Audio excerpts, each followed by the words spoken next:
我觉得 FPX 战队的打野 Paper 是一个进攻能力很强的打野，接下来就要对阵 FPX 战队，然后我觉得对付他们打野的话，感觉只要把前期节奏抓住的话，就可以赢下他们。I mean, if we're interviewing anyone about the jungle and it happens to be Pepper in it, they're going to talk about aggressiveness, and that was the same thing there for Hacker, saying if we can win the early game, perhaps we can win the game. In fact, that was not really the case, because Pepper actually won the early game, and in the end it was them making it happen in a late game team fight. But to be fair, as we saw from the first game, we said that a small early lead going over to FPX may have been enough to let them win the game, and so it was just that extra step from members of SNG Gaming that was able to bring it back, able to get them the victory in the end. I do still fully believe that what he said is true. You need to have some kind of early advantage against Hacker, rather against Pepper, or keep even. Don't let him get ahead. The reason that you often see FPX lose is because Pepper just willingly throws himself at people, and it's a mistake, and he ends up paying for it. Sure, it's the early game from FPX that suffers, and that kind of cascades and snowballs into a loss for FPX. So we'll see if that happens into game 2. I want to keep talking about the draft, though, heading into the second game. Now, the first game was very much pick focused. I feel like from both teams, it was just like picks to find picks all over the place. And while that definitely was true in the late game, we'll see if that happens again in the second game. Yeah, it certainly was. And so to bring about the first game and what this means for the second, something that we can note already. There were 0 stopwatches. There was only 2 inspiration trees to be seen, and neither of them had a stopwatch, so we may not be seeing any more of those. The other part that we saw in the first game that I thought was good but could be changed is FPX's composition around the Malphite. I don't mind the Malphite. I actually think that Malphite is a decent pick. But if you have an Alistar with a Malphite, then you can only go forwards. And it is so much going forwards that why can't you just find yourself, you know, a champion that can do a bit of both? They ban the Braum, ban the Tahm Kench. Champions like Shen, even in support or top lane, if they wanted to swap one of those two, would still make a lot of sense for me because it's complementary and it enables what you are doing further, but they overloaded it. And I think that's good and bad. If things go wrong in any way, you get flanked in any way, we saw what can happen in the entire game there. So that's what I'm looking at with FPX coming into the second game, is a similar style. Don't mind the style, it worked for them, but just to innovate a little bit further. Yeah, at least give yourself some wiggle room, right? Because if you're front loading, and I know you were saying to me during the game as well, like if you get a pick onto any of the 2 damage threats on the side of FPX, well, it's just like pretty much good night, and both of them instantly died in the last fight from Xiao Ao. So it's like at least give yourself a way to get out of that. On the opposite side, SNG Gaming had a pretty strong draft. There was kind of a thresh run in there for good measure, but it worked. Yeah, that's the interesting thing with SNG Gaming's composition and what we may see change in the second game is they had a Thresh,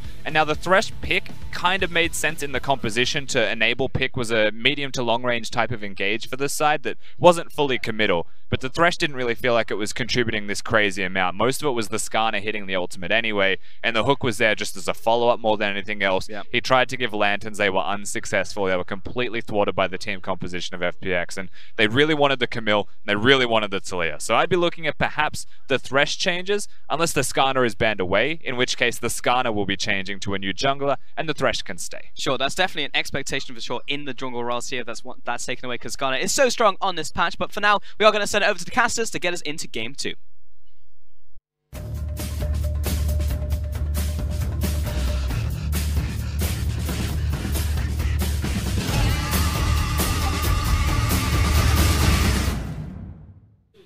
Thanks, guys. Once again, I'm Dom, and stuck here with my Hextech Ultimatum is Clement, as we're about to get into game 2. I chose to be here. It's fine. Exactly. Willing participant. Anyway, so let's go ahead and continue talking about this, because as we saw, the draft that we were hearing from the analyst desk is going to be so important. You and I were even talking about it just a few minutes ago, seeing how important the Camille was for the likes of Sun. Yeah, there really are no counters to Camille right now. It does feel like she has risen to the top in terms of top laners. You just don't see the Gangplank anymore. He's been nerfed pretty much out of the meta. Only 1 or 2 picks in the LCK right now. And Nara has also taken a huge hit to the head. So Camille all the way. That's pretty much the big champion. And both of these top laners do play her. And we did also see Fury on the likes of that late game Caitlyn suffering a bit in lane, especially when paired alongside that Thresh when he wasn't landing hooks. But this is a legacy Fury pick. This is the champion that he got his first LPL pentakill on. So definitely showing that comfort. And we got the chance to see it as he approached the late game. But we've now entered into picks and bans for this game 2. FPX was side priority. They've chosen blue side, and they've banned Camille. So FPX, a much better team on the blue side draft, actually, banning away Camille, opting not to pick it themselves. Now, this is a very prominent feature of their draft phase. They typically want Gimgoon on a later rotation so they can counterpick for him, and they're going to continue that trend. Sejuani being banned out is also worth noting for, because this is Hacker's most played champion. Doesn't want to, FPX don't want to let them get their hands on that. It's funny that you mentioned they want to save counterpick for Gimgoon. Well, how about Guess not. prioritize immediately? Sion, first round rotation immediately locked in for the Goon in the top lane. Now Xiao Al knows he's got a few rotations before he's got to pick something to deal with this. Suning, with this flexibility, what did they decide to go for? Now, it is worth mentioning that this Sion might not actually go top lane. We have seen really? the mid lane Sion from NA on Huhi, so it's a small chance, but if I expected a team to do a flex like that, it would be FPX. Oh boy, oh boy, oh boy, the Berserker. Once again, going to show up now. I say once again, this is actually the first time, as he's going to be chasing people down with his undertow anytime he gets the opportunity. Has such a high gank success rate now with the Predator and also with the Stalker's Blade in early ganks. We have seen him popping all over the place, primarily in the LCK though.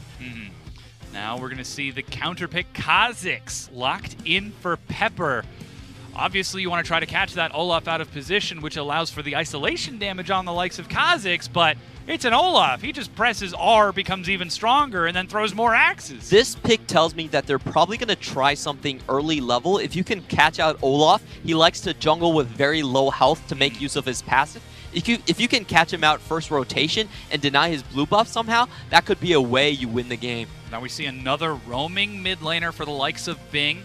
Almost a similar playstyle to Knight, though traditionally Knight has executed better with his team, taking the likes of that Rise in the mid lane. Ooh, now it's the important question. Top lane, top lane, mid lane still open. Yeah, but they did leave the Casio open right now. If I'm Suning Gaming, I'm probably reaching out for the Snake Lady because she has a very high win rate into this matchup. And both of these mid laners benefited from the mid lane changes, the itemization changes.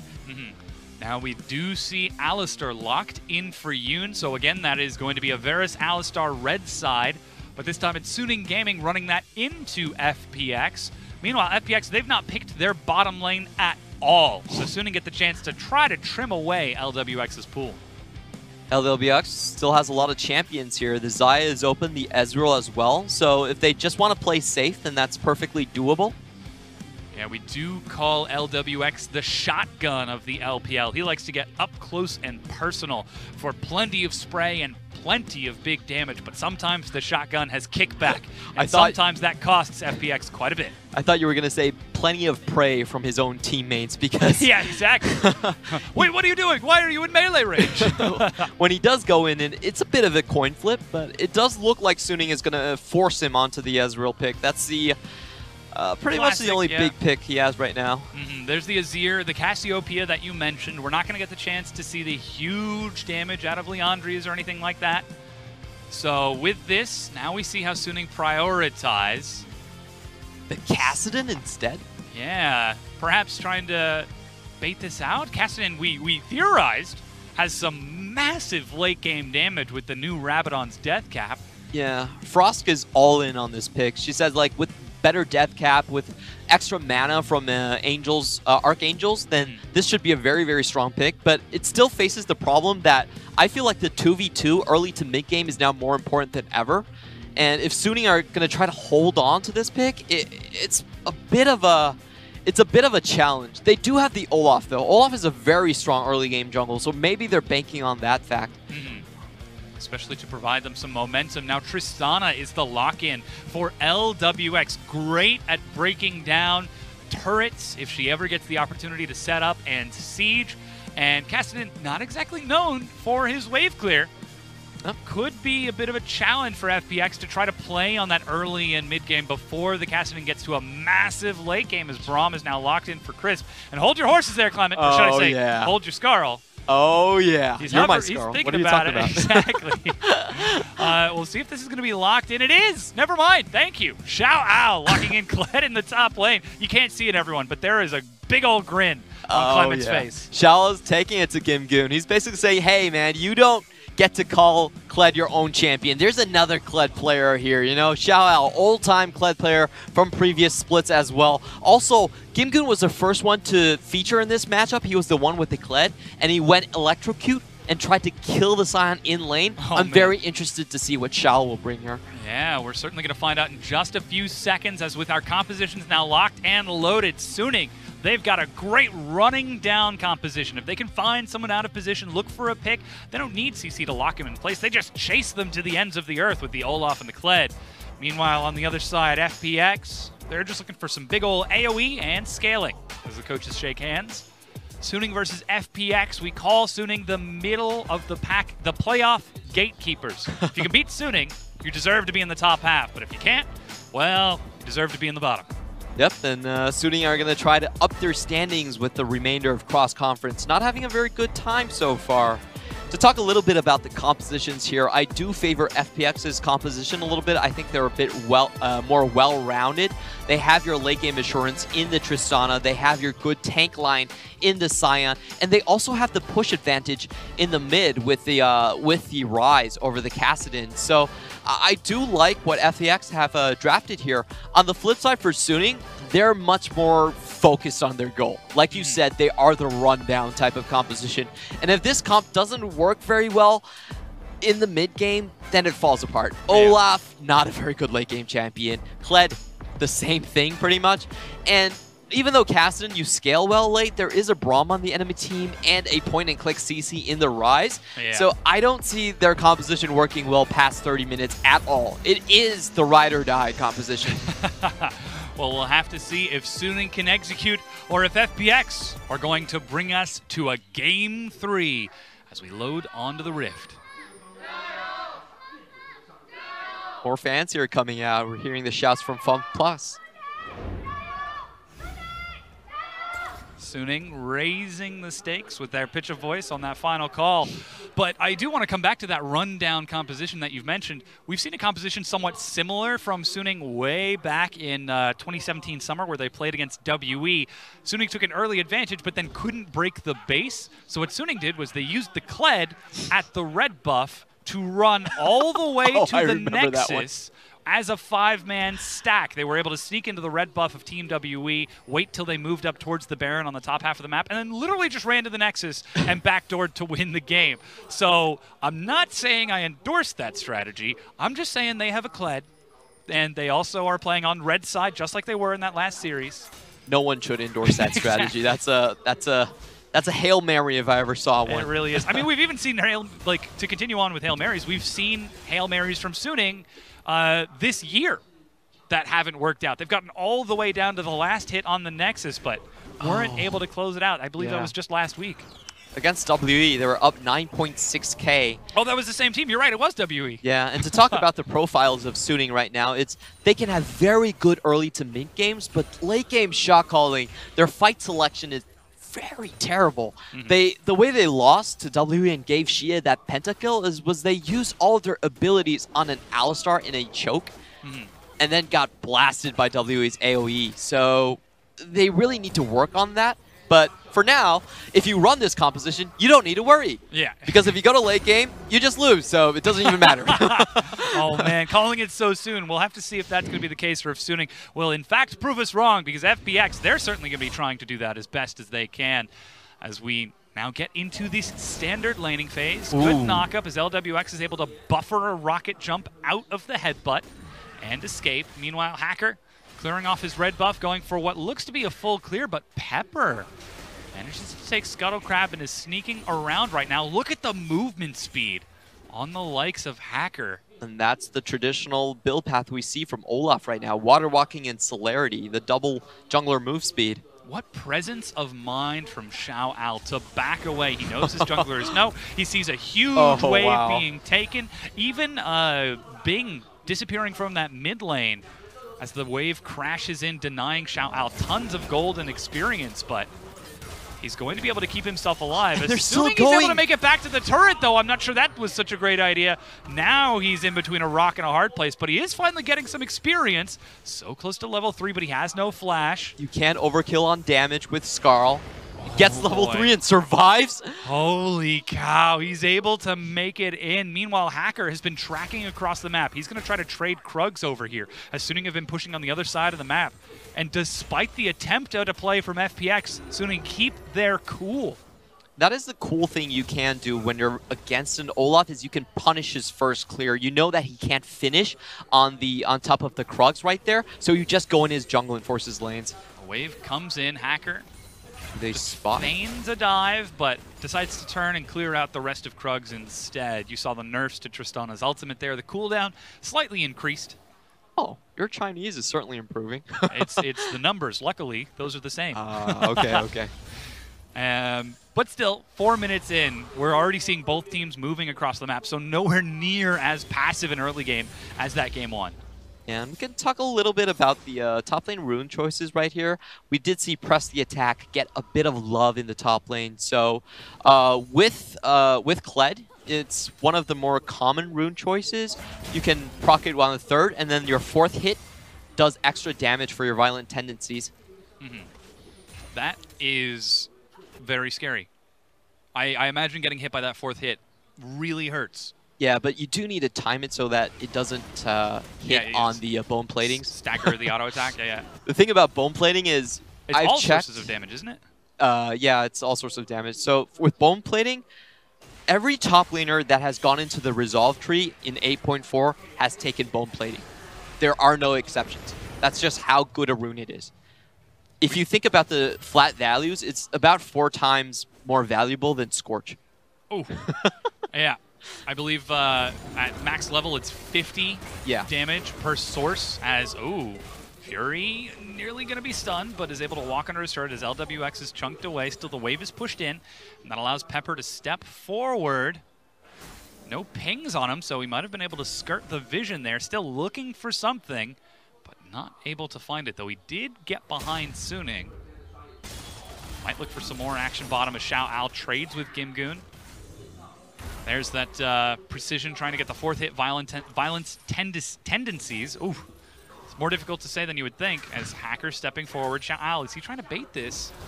Ooh, gets into the lane unseen. But the wave is pushing in very hard, so I guess it's more of a defensive bait. I don't really see Sion pushing this wave out at all. FLICKR with early boots and Predator. He's going to activate it as Xiao Al drops off. Undertow going to be used to help clear the wave and push this in. They still don't quite see where that Kha'Zix is. And flash knock up onto the bottom lane. But again, LWX buffers the rocket jump. It is so difficult to get the timing on that, and he's just done it twice in a row. Yeah, that's great. If you click on it too early and they stop you mid-jump, then you will fall down. But if it's in animation, then you can still get away scot-free. Bing thinking about roaming bottom. He's got Realm Warp, and yeah, like you said, he has been spotted. Still chilling smite from FLICKR and FPX. Pepper going for that Skirmisher's Saber. The lack of the Ranger's Trinket hasn't been hurting them too much so far in this game specifically. It's very interesting that Knight is able to get a lead over Bing in this lane. Typically, we do see the Caston being pushed in rather heavily. So it's rather unnatural for a CS lead to be appearing mid. Looks like he's going for what appears to be Rod of Ages, Blasting Wand, and a Ruby Crystal that I can only imagine builds into a Catalyst. Yep, you typically see the Abyssal Mask the Abyssal being Mask. built also a great in this choice. matchup. It depends if you want to scale more or you want to play more defensive in lane. In this type of scenario where he's actually up in CS, he could go for the ROA. That would be a very good reason to do so. It does look like Bing is suffering from the removal of 5 extra damage on minions. Not seeing as well as he could be. Yeah. Now Knight with level 7. Even using the Rift Walk to step into the jungle and place a very early control ward. Yoon set to follow as Bing picks up his blue buff. So Suning still aware of the buff timings out of FPX and using it to try to control vision on this bottom half of the map. Tragically, it is only an Ocean Dragon.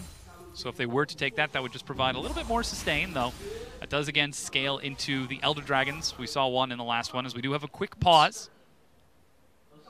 Well, the main narrative for this game is still how is Suning going to start moving out of their lanes and using their rundown composition.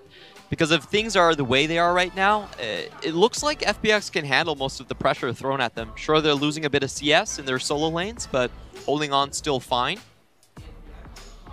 Definitely important for FPX to try to keep their cool. Last week, we saw them in between series, hanging out backstage. They were all in a group huddle talking, and they all put their hands together and gave it the Arsan Jayo, 1, 2, 3, fighting.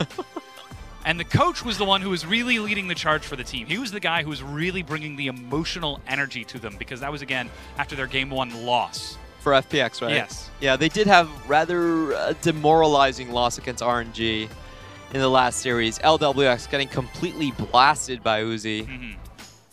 But that said, they're not looking against RNG in this game. They're looking against Suning, a team that is even in the standings with them, 5 and 6. So they cannot allow themselves to fall prey to that emotional state of mind. Yeah, it has been a tough ride for FPX. You know, the favorites coming in after Demacia Cup, falling on hard times, only able to take down the likes of Vici and Snake in their own group. They've been finding more success. You know, they've gotten wins over LGD, over top. It's part of the scary thing about playing a chaos style for League of Legends, is that sometimes the chaos bites back. Oh yeah, against teams that don't give up leads, chaos style is not very good. And even in this game, it's a 700 gold advantage for Suning out of this laning phase, exactly like you were talking about, Clement. As Suning, we're now set to look at how they try to move out of the lane. I do suspect that most of the lead should be in the bot lane, just against the Tristana matchup. We've seen the Alistar, Yoon, just going in whenever he has his WQ combo. Now they have spotted this out. There goes the Predator. He is racing forward. That's going to be the Realm Warp. They're forcing the fight. That's a quick flash and heal in order to escape. Fury is low, but he's made it under the turret. Yoon holding on to his ultimate still. They turn it into the fight. LWX backing away as Hacker steps forward, breaks through the stun. Knight is looking for an opening, but can't quite find it as he chunks Pepper down and has to back away from any snare from Bing. Nobody wants to overextend in this matchup because it will surely cost their life, and still, everything dissolves into nothing. Well played from both sides, but small summoner lead from FPX right there. They did get the jump on in terms of the gank. And Knight not able to find any. Oh, look at Pepper. He's in. managed to find Hacker in the jungle as Xiao Al is actually trading out, but Hacker just turns and walks away. Ooh, managing to sneak in as, the potential dive of sidestep, and Skarl comes up. Gimgoon might have been baited to his death. Xiao Al with the solo kill, first blood. That was all Gimgoon's mistakes. He went in with Xiao Al close to a full rage bar, thinking he could finish it off. Bing now trying to back away as Hacker thought about ganking mid, but wasn't able to follow up. Just preying on the low mana of Knight, but like you said, that was just Gimgoon looking for the outplay and getting outplayed himself. Now Pepper is trying to finish off the Dragon solo here. He's still got Smite, but is running it very close. Hacker has no idea that this is happening. Oh, Razor's Edge and FPX smite the Dragon, secure it for themselves. Good play there from Pepper. Like, the attack speed slow from the Ocean Drake, not really an issue against Kha'Zix. Of course, using that isolation damage, so powerful against the neutral objective. Teleport to get Knight back in as he finishes off Merc Treads before even completing that Catalyst. And still, the laning phase extends. Like you said, we're seeing the CS advantage for Fury, as Yoon just taking a bit of harass over here. Yeah, the gold lead really doesn't matter as long as FPX can keep all members of Suning in lane. Sure, they'll get a lead here and there, but you know, this is perfectly fine for FPX. Pepper thinking of stepping forward to try to collapse bottom. The wave, of course, passively being cleared by that explosive shot on Tristana. Yoon steps forward, Pepper goes up. I believe that was flash from Crisp to get in, and they managed to lock down Fury. The reset allows LWX to chase up. Unbreakable Will and a quick knockback tries to get Yoon down, but he simply walks it off. Oh, decisive play from Crisp right there. I really like his flash into the ultimate. Knew that Fury didn't have any summoners, so very easy pickup. And now they're going to get a lot of damage onto this bottom tier 1. No teleport for Xiao Al. Hacker is making his way out of base. Yoon is sitting back, and even Bing is hovering on this bottom half of the map. FPX going to break apart first brick, even being so generous as to try to give solo gold onto LWX. Oh, and this is such a headache for Suning because they don't really have many people that can match the push potential from LWX's Tristana. They're going to have to put Fury back into what seems to be starting to become a losing lane for them. Still up about 20 CS, so it slowly increases as he catches the wave. But now, like you said, that Tristana has been unlocked. We'll have to see where FPX send LWX. There's just no good wave clear from the solo lanes on Suning, so they're going to have to match where FPX sends them. And that's going to be a huge disadvantage. I really like the teleport here from Bing as well. They're basically forcing a tempo play from Suning. It's like, okay, your bot lane, you're going to have to match Tristana. We're not going to move for you.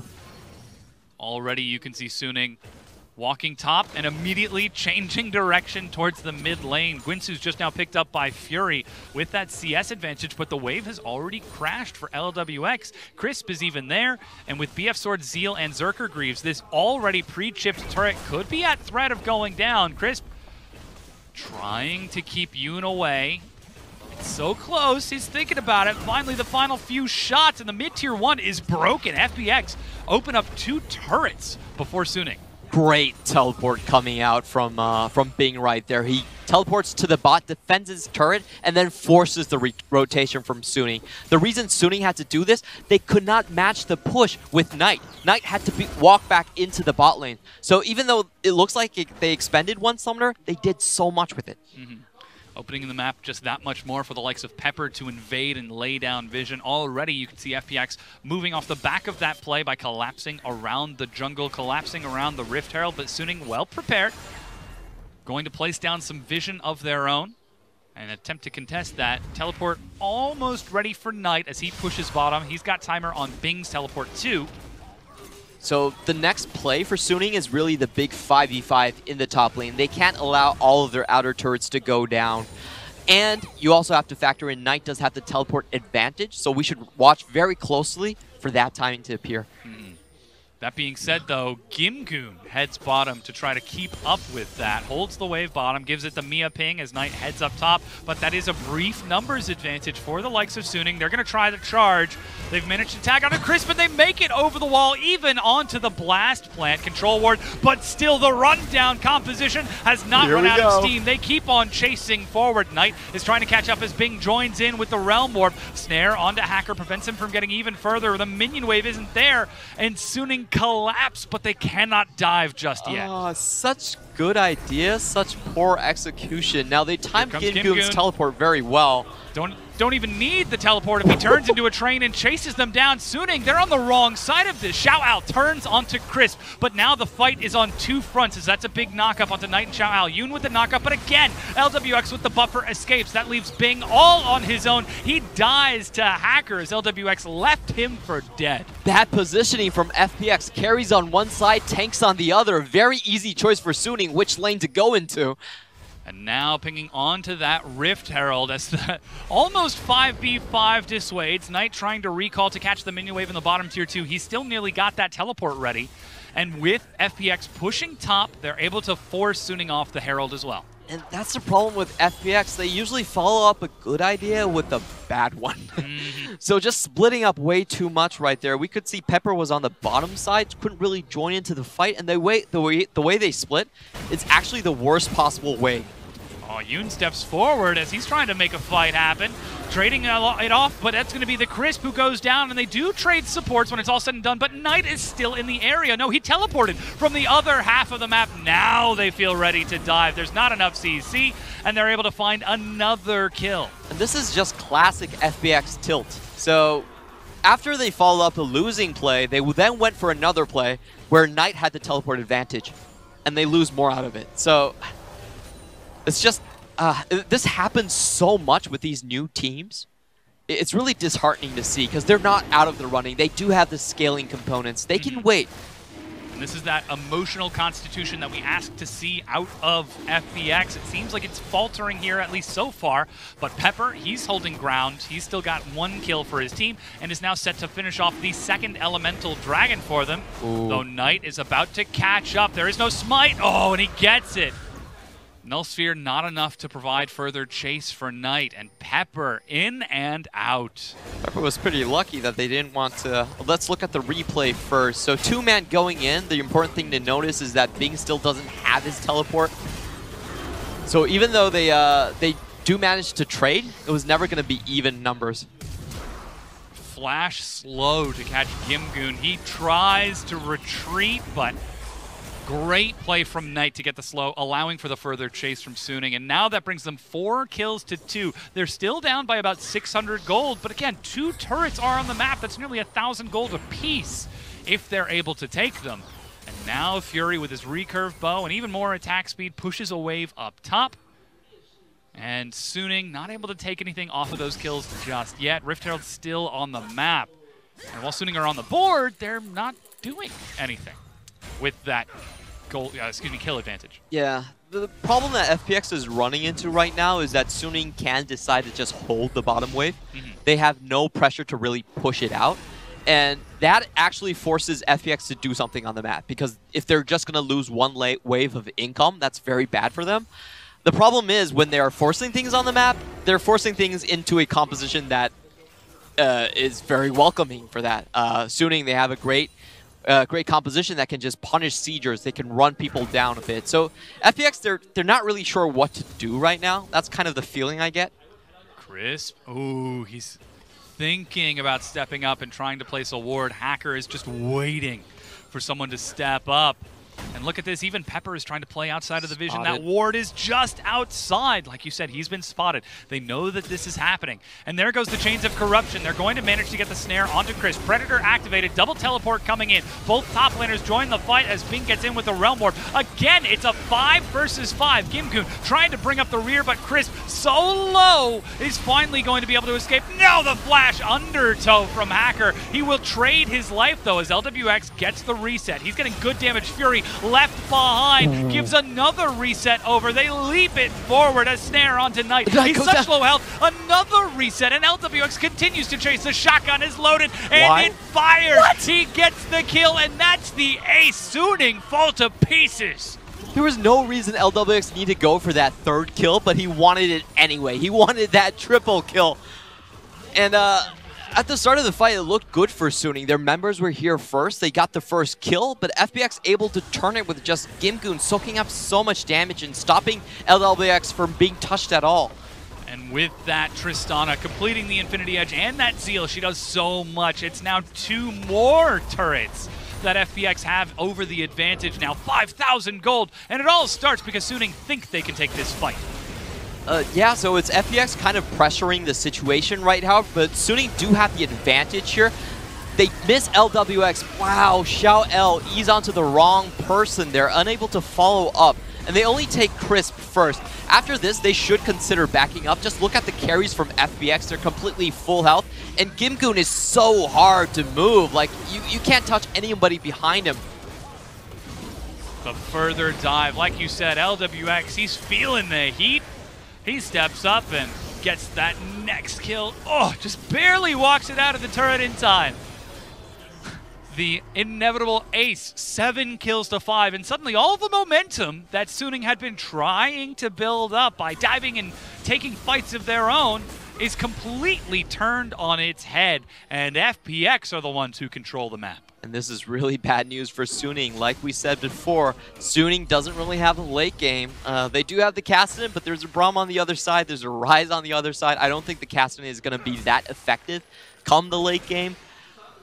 They're going to need one big team fight where they come out massively ahead to reach a state of equilibrium. Still, they are trying to keep themselves in this game already. You can see their mentality has completely changed. Defensive wards all around that top half of the map as charge is used to get away from the Realm Warp. Attempted pick from FPX, and Xiao Al just turns tail. When I do that, I blame it on Skarl. He's the cowardly lizard. Exactly. But hey, this time it kept him alive, so At the very least, it does keep Suning in this game, though still they are seeding Vision around this Baron. Now, Blue Trinket is ready for Fury, but the Baron has already been chunked down to about two-thirds of its health. Hacker's done it once. Can he do it again? Go for the second steal this series to reset. I mean, you talked about Suning looking for something to swing it back on its head. Maybe not a fight, maybe a Baron. Going through those ramps as a single direction team, it seems really risky to me. Just imagine going through that and then Braum just ults your team. What do you do then? Cry. Yeah, I think it's cry. So what they need to do is they need mid lane priority for there actually to be an angle.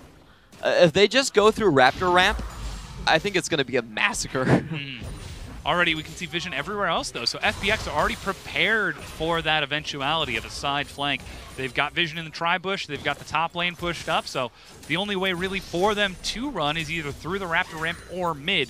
That said, it doesn't appear that that's the next play. Attention has been turned towards the Infernal Dragon as FPX grouping up. Great RNG coming out from FPX, second Infernal Drake in a row, but this is Suning's time to shine. This is the fight that they need to turn, but it's too late. Yeah, instead they decide to give it over. Double Infernal now to FPX on a Tristana composition, plus an Ocean Dragon on a Scion. That's going to be real painful for Suning to deal with, but still, it's only 5,000 gold between the two teams. Very close in CS, just about all across the board. Big differences in those kills and those turrets providing neutral gold to FPX. It's really unlucky for Suning Gaming. They had the better bot lane. They didn't have any team fight to contest because it was an Ocean Drake first. And then after Tristana takes the bot lane, it's been Infernal Drakes ever since. So I think that Tristana taking the first tower really changed the entire story of this game. Suning Gaming, not enough wave clear to match anywhere else. They're being pulled around by the Tristana, and they're just seeding the map because of it. Slowly but surely, the map is going dark. We can even see the Duskblade of Drakthar from Pepper, along with Moby Boots. He's a walking Oracle's elixir. It's just a very denying good so build much more vision. Against the Varus.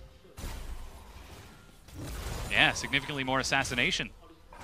If he's able to find Fury unprotected. Time after time, wards are cleared and placed. Hacker, he's got Undertow if he decides to throw it. There he goes. That's finally going to give some vision. But FPX just playing over it back and forth. Teleport used from Knight even. Gimgoon is sitting mid lane. He has his unstoppable charge ready. And he's going to try to collapse, pinning them against the wall. He's managed to find only the support. Yoon uses that Unbreakable Will, level 11, so he's getting quite a bit. Flashes back, and they're able to kite it away. But so much has been used by Suning to disengage and prevent this. Teleport, the ultimate, and the flash from the likes of Alistar. Yep, and FPX should just go back and do it again. There's nothing stopping them from doing that. This composition working wonders for FPX. Control ward over the wall, as that one did miss. And now Baron at half health. They see this is happening. Hacker, he's got flash. It's down to 3,000. That's the knockup you were talking about, Clement. But look at the flank from the side. Fury is firing across. Yoon has already died as Fury tries to kite it out. LWX leaps forward. Fury exhausted. Flashes over the wall and right onto the Kha'Zix. He gets destroyed as the rest of FPX easily collapse. Finish the buff and the kill. And that's a very easy cleanup from FPX. The second charge we've seen going backwards, trying to get his teammates away from danger, actually. And just good call by FPX. You usually don't see blue side teams wanting to fight up the ramp, but they know that they're strong enough and Alistar doesn't have ult. Oh man, Hacker looking for the flash over the wall, does not find it. LWX in and out, kill steals from his mid laner, but he has now secured the Baron along with the rest of his team. 26 minutes in, it's a 9,000 gold lead. Oh, Chris with the decisiveness, just hitting the Q and knowing that he can go in. Teams going up the ramp, it's always a negative for them, but they know they're strong enough. No Unbreakable Will on Alistar. They just clean up. That's a very rare thing to see. Such a clean team fight from a team on the lower ground. And I love how exactly we were talking about the Braum ultimate on top of the ramp, the Raptor ramp. Yeah. That was it. Suning, they don't appear to be crying, but I know I would be if I had been in that situation, because FPX are playing very swift. They're 4-0-7 on LWX. Pepper is on fire at 6-0-4. Pretty much. What Suning should have done there was just show FPX the beef and leave the cow to die, because there was no chance they could go down the ramp and still win. They stuck along for too long. They should have just given up Yoon, and that would probably have been the best case situation. Now, with the Baron buff, FPX are going to push forward. Yoon got put out to pasture in that last fight, but he's getting closer and closer to being able to survive a little bit longer. Still, FPX, they aren't going to give that luxury of time to Suning. And here we have the Bannon minion coming out. Oh yeah, the Banner of Command. Baron minion. Yeah. No, that's actually just Sion. That's Kim Goon. Well, he does have it anytime. Like, he can cast it. Waiting for the next minion wave, perhaps. There's still 2 full minutes left on this Baron buff, as the waves are just being cleared out time and again. 5 members of FPX, they're not even going to play the split push. There is no late game for Suning Gaming. As long as Sion keeps his distance, he should be able to deter any engage. There look at it Bing. is. Holy cow. Ooh. 2,000 health, 200 damage. Oh, man. Ooh, that's a big hit. And plus with LWX working it down, that's even more. 1 auto attack from that cannon minion per second, the Bannon minion. As Fury tries to back it up, gets healed just a bit more, but Yoon is already chunked down so low, and the turret has been broken. There is nothing they can do against this. Just gonna win the game. Brings them to the next minion wave as the inhib is taken down by the Bannon minion. It's single-handedly going to finish off the minion wave as FPX drop ship their way to not 1 but 2 inhibs in a single minion wave. No answer from Suning Gaming. And do remember that cannon minions do double damage to towers. That's why it looks like it chunks so hard. Real big hit there as Pepper trying to fight at some of this vision from Suning, make it feel even less safe than it actually is, and it's already pretty unsafe. And still, FPX are set to siege. This time they don't have a Bannon minion, but they do still have the Baron buff for another minion wave as 2 waves are set to crash here. Suning grouped as 5. Try to defend this. Knight steps forward, immediately gets snared exactly as you predicted. Zani is to buy himself time, but he's already been chunked out by LWX. The turret is destroyed. A stun is going to land. That's the Damasio charge to get him back to base, but Yoon is dead. Fury is dead, and Suning might just be dead as they turn their way onto the fountain, and FPX swiftly and decisively snowball off a massive fight and force Suning back and set their eyes onto a Game 3. Yeah, very easy cleanup here from FPX. I really don't like the draft from Suning. I think like they passed up the chance to go for the Cassiopeia. Want to go for hero play Caston, but there's just so many counters. Xiao Al on the fountain himself, turns it back around, immediately picks up Skarl and a kill, but LWX has his eyes on the prize. Finally finishes it off as Pepper animation cancels his leap with the Nexus explosion, and FPX. We talked about their emotional stability at the beginning of the game, how it looked shaken, but they just were waiting for the right moment to strike, feigning to be wounded prey, but still, they had to bite back. Yeah, a lot of messy team fights coming out from both sides right there, but at the end of the day, what really changed the game is that Suning, they never got their comp to run off the ground. They never found that 5v5 where they could be the initiators, run into the enemy backline and just kill everyone. Play a pick composition. That's not what they were allowed to do this time. And that really just shut them down. They had no late game to speak of. And at this level, I don't think teams are good enough to play without a late game insurance. And take a look at LWX's damage. 17,000 more damage than Fury over there. Some quick napkin math. He was only about 8,000 damage below the total amount of damage dealt. That was some very Suning. quick math. That is massive on the likes of that Tristana. And huge play from FPX overall to keep their cool and reset over the course of that matchup. You know, we were talking about how FPX, maybe they'll save the Sion, look for the counter pick. No, they put him on the Sion immediately. They pick down their jungle mid, their solo lanes, knowing that LWX has got that pool of champions to rely on, and it pays off. Yeah, FPX, I feel like their early game, they identified the lane they want to attack, free LWX and his wave clear, shut down the enemy team composition. The enemy team doesn't have any of their own, and then just kind of suffocate the team out. And I think that Suning have to look at this draft long and hard. No late game answers, all on early game, and then you have losing lanes as well. So that's a big question at this level of play. Yeah, certainly a bit of a curious choice for the likes of Suning coming into this game too. You can kind of see the idea. If FPX actually were emotionally broken in that game, that's a rundown composition. You simply just snowball it to victory and close out the series, go home and have yourself your dinner. That wasn't the case at all. Yeah, FPX managed to keep their cool. Now it's up to our analysts to break down that game too.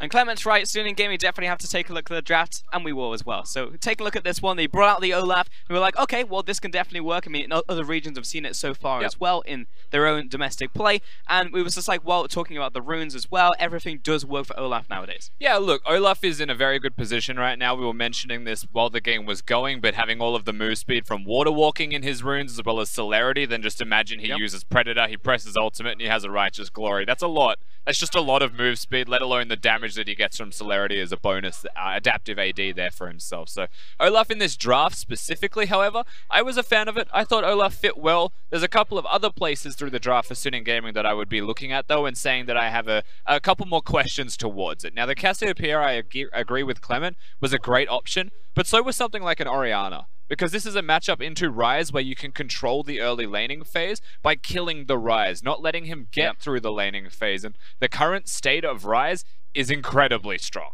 He has been just buffed in every possible way from the itemization changes, more flat mana, more damage, more capabilities of building a Rylai's like we saw from him in this game, simply because he doesn't need to build as much CDR. He's just set up to succeed. And then they picked a Kassadin into it, which is risky, simply because you need to scale up. And the Ryze is already scaling. So, frankly, they've just made a mistake here by going for the riskier option. Not that going riskier is a bad thing, but in the context of this draft, I do believe that was the biggest mistake. Sure, because if we're looking at like late game insurance, as the casters were saying, well, you look towards the casting, you're like, okay, well, looking towards that mid game when he hits level 16, but if he never gets there, then he's never going to be late game insurance. And we saw a lot of the action was actually centered around this early game and this mid game. Again, there was no kills for a long while, but as soon as we hit that mid game, we had people rotating around the map. That's where it started to really pop off for the teams. And FPX, they capitalized on it so well, moved towards the top lane, found themselves an ace. Yeah, and this is a lot of jumping. Every time you look at LWX in team fights from this point onwards, you'll probably find him just jumping around on the Rift. Now, Suning Gaming had just got a nice pick. They tried to get themselves back into the game by the time that this fight had broken out. And the reason that this goes so poorly is they gift a reset. Hacker goes down, Righteous Glory's there, and you see jump number 2, followed by 3, and he's going to do a 4th under the turret because he is LWX, and you wouldn't have it any other way if you were the AD carry of FunPlus Phoenix. But things like this, where Suning Gaming, again, they're a middle-of-the-pack team. They're good, but they're not always good. They'll make mistakes, and not recognizing or not respecting perhaps the fact that not everything was used by FPX in that fight. They were just kiting back, they were just disengaging, and then you flash forwards and you give them something. You give them an opportunity to go forwards and overpush their boundaries because you've given them that chance. Yeah, they'll do it. FPX are not a team to say no to those chances. Suning Gaming didn't respect it enough. But it was definitely more tempered from FPX, right? Like from what we've seen in this series, and I would say over the last couple series from FPX,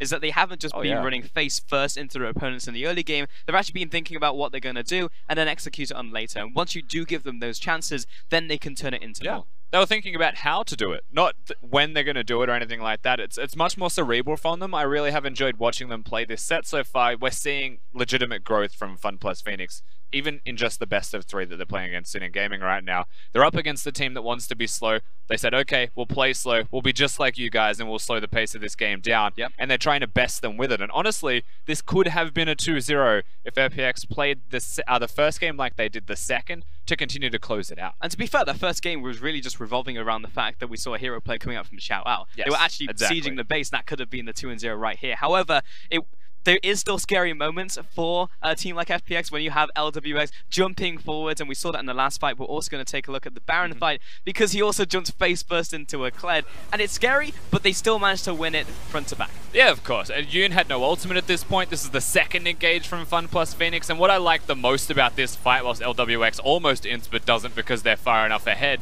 is that they leave the Baron at 2,000 health. They don't just say, okay, we're committing to the Baron, we're committing to something crazy. They decide that Baron is the avenue to fight, the fight's the avenue to Baron afterwards, and then they win the game. Exactly, and then LWX will take the MVP for this one, 40.2% of the team's damage. And while it's really fun watching the shotgunners, we've named him in the LPL, it's also, you're on the edge of your seat, because you don't know if he's just going to go face first into a tank, into a carry, and just die, or he's going to kill the whole team. That's what happened in this game, 94% kill participation as well. If nothing else, he's got some very loose fingers on that shotgun. He doesn't know when he's going to pull the trigger, so sometimes he just spontaneously jumps forwards. His aggression is always admirable. We know him very similar to SMLZ in the way that he likes to flash, but SMLZ is much more cerebral and has a team to protect him, most importantly. LWX does not have that insurance, but still plays the same way. Exactly, but when they do get ahead, he's able to do that. He's able to get the resets and be super strong. You know, there's a lot of focus towards him in this champion select, taking away a lot of the long-range AD carries to try and set up this Varus. But then,